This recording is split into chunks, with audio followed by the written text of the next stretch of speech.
Hi, welcome once again to M5's new English language learning program, Let's Speak English.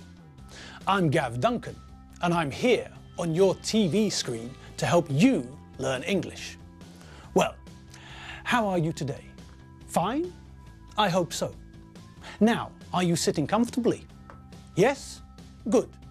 And are you ready for today's lesson? Yes? Good. Okay, well, let's learn English together. Right, here we go. Do you remember what number lesson this is? That's right, this is lesson 32. 32! Good Gilbert! We've been learning English together for 31 lessons. Amazing. So, last lesson was the 31st lesson, and this lesson is the 32nd. Do you remember how easy it is to make numbers from 20 to 100? Remember?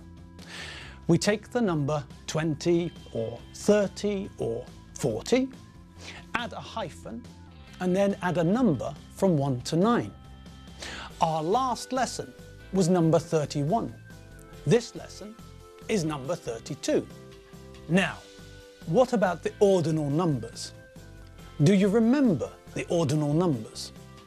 Those are the numbers which we use in lists or in sports results.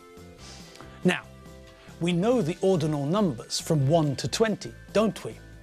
Of course we do. I'm sure you remember. There were a couple which were odd, weren't there? Do you remember? First, second, third, fifth.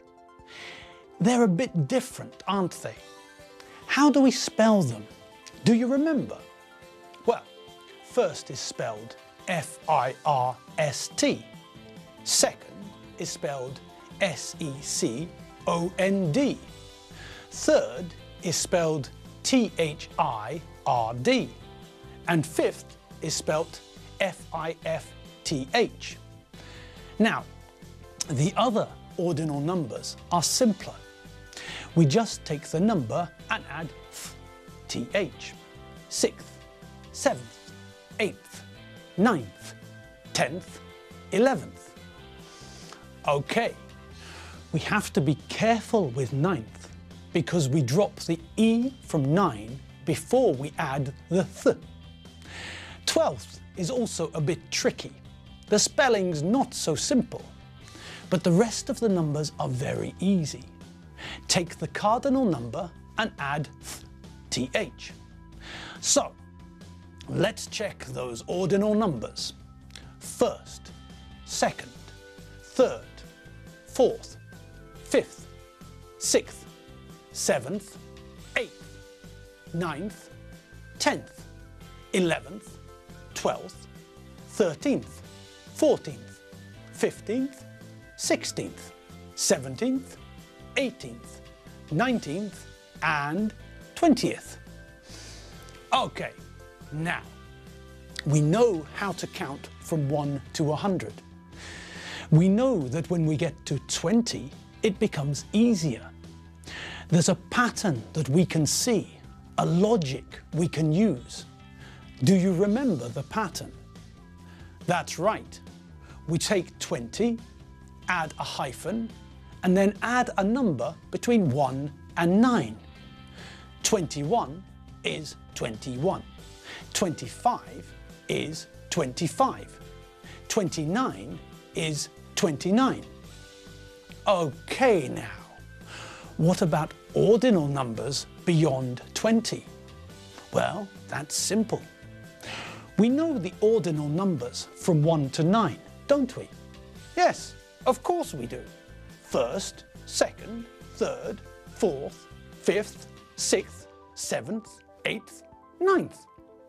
Okay, so, thinking logically, what do you think we do after 20th? That's right. We take 20 and add an ordinal number between 1 and 9. Simple. So, 21 is a cardinal number. But what's the ordinal version? That's right. 21st. We take 20, add a hyphen, and add an ordinal number from 1 to 9. Easy. So, what are the ordinal numbers from 20 to 29? 21st, 22nd, 23rd, 24th, 25th, 26th, 27th, 28th, 29th. And what comes next? That's right, 30th. Now, like 20th with 30th, 40th, 50th, 60th, 70th, 80th and 90th. We change the Y to I before we add the th. So they look like this: 30th, 40th, 50th, 60th, 70th, 80th, 90th. All right, fab, terrific, triffid, yucca, palm tree.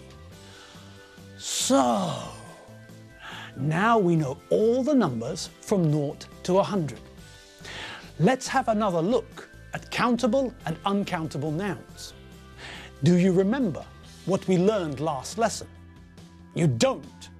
Great lemurs! Well, let me remind you. We know what a noun is. A noun is a word which tells us what something is. A noun gives us information.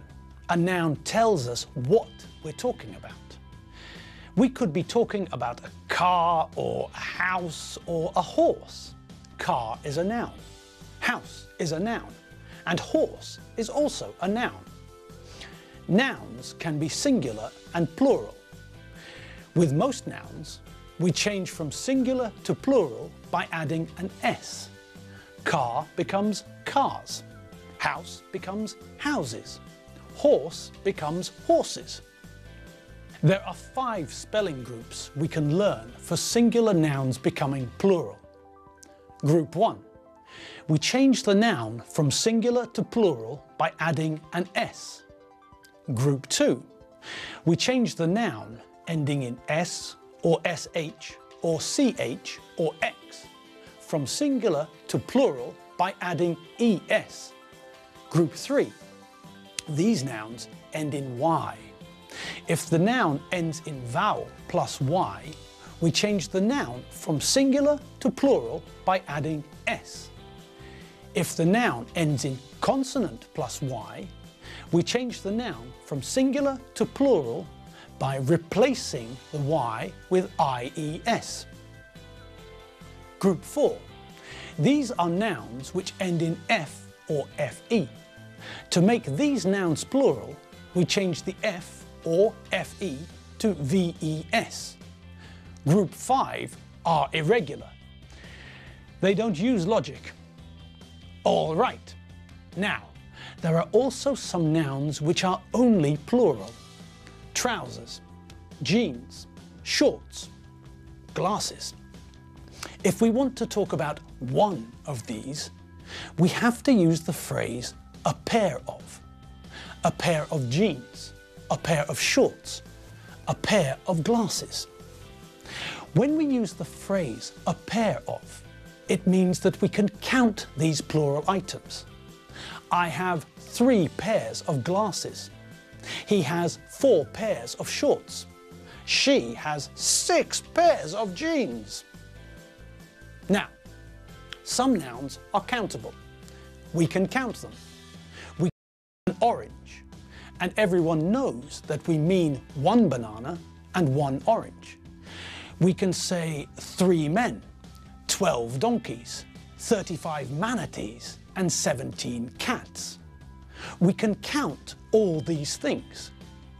Countable nouns have singular and plural forms. I see 1 man and I see 3 men.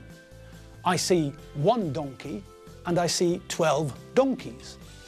I see 1 manatee and I see 35 manatees. I see 1 cat and I see 17 cats. Good. Now, other nouns are uncountable. Rice, coffee, water, beer, for example. These nouns only have one form. There is no singular and plural form. We can't count these nouns. We can't say or un or 1, 2, 3 with these. If we want to make an uncountable noun countable, we have to use of with it. So, if we're talking about coffee, we can make coffee countable by saying a cup of coffee. This way, the uncountable noun coffee becomes countable and we can order some coffee. Cheese is uncountable, but a piece of cheese or a slice of cheese is countable. Bread is uncountable, but a loaf of bread or a slice of bread is countable. Tennis is uncountable, but we can count a game of tennis. We can also make uncountable nouns countable by using measurements. Meat is uncountable, but a kilogram of meat is countable. Beer is uncountable, but a litre of beer is countable. When we talk about singular countable nouns, we normally use or un. I've got a car. Alfredo's wife has got a skateboard. When we talk about plural countable nouns, we can't use or un. Or un mean one. We use some to talk about plural countable nouns. I've got some bananas. Alfredo's wife has got some new shoes. We can also use some with uncountable nouns like water, rice and music. I need some water. There is some milk in the fridge. I listen to some music every day. So, if we have a singular countable noun, we use or un. If the noun is plural and countable, we use a number. With countable plural nouns, we can also use some. If the noun is uncountable, we can't use or un or a number. With uncountable nouns, we have to make it countable or we use some. What happens when we ask questions? Well, when we ask questions, we do exactly the same. If the noun is singular and countable, we use or un. If the noun is plural and countable, we can use a number or we can use some. If the noun is uncountable, we can't use or un or a number. We have to make the noun countable or use some. Okay, and now something different. Let's look at prepositions. Whee! Prepositions. Fab! Today, we're going to look at some prepositions of place. Now we can use these prepositions to talk about where something is. Today, we're going to learn 4 new prepositions: in, on, under, and next to. Look at the pictures to see what the prepositions mean. Now, look at the picture and listen as I tell you where things are. This is Doreen Benchfield's room. There is a dog on the bed. There is a cat under the bed. There is a hamster in the cage. Doreen is next to the window. Now, let's hear that again. This is Doreen Benchfield's room. There is a dog on the bed. There is a cat under the bed. There is a hamster in the cage. Doreen is next to the window. Well, that's all we have time for today. Today we learned the ordinal numbers from 20 to 100. We also learned about countable and uncountable nouns and learned 4 new prepositions. Fantastic! Great! Well done! Okay, time's up. So I'll see you next time for another English lesson on M5's English language learning programme, Let's Speak English. I'm Gav Duncan, I'm not SpongeBob SquarePants, and I'm not Secret Squirrel or IR Baboon. I'll see you next time. Bye!